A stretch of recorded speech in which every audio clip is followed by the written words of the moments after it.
Қайырлы күн барлықтарыңызға. Бүгін сіздерге бір ғана заттан дайын болатын сүзбелі ірімшіктің жасалу жолын көрсететін боламын.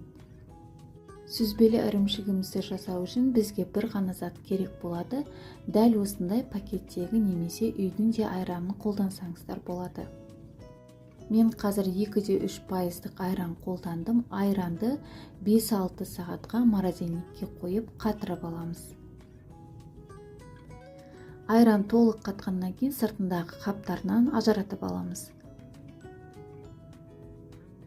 Дәл осындай ыдыс қолдансаңыз болады, немесе марлемен де қолдансаңыз болады.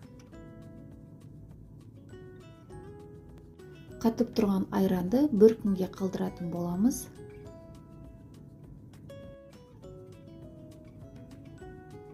Бір күннен кейін біздің сүзбелі ірімшігіміз дайын болады. Астында сары суын алып қоямыз.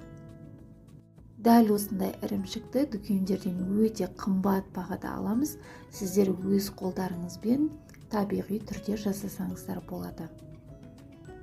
Енді өзімізге ыңғайлы бір ыдысқа саламыз.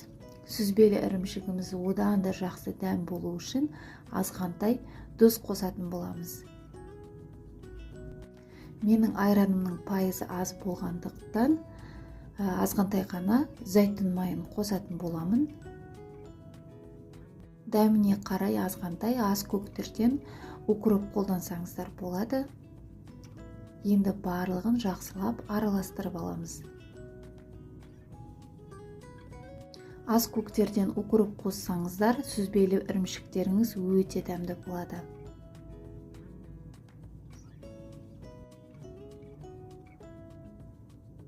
Дәл осы ірімшікті үйдің де айранынан дайындасаңыздар болады. Өте дәмді әрі майлы болып шығады. Осымен біздің жылдам жасалатын өте дәмді, пайдалы сүзбелі ірімшігіміз дайын. Сіздерге де кеңес беремін. Дәл осы рецептпен жасап көріңіздер. Менің каналыма тіркеліп, лайк басып, комментарий жазуды ұмытпаңыздар. Барлықтарыңызға ас болсын.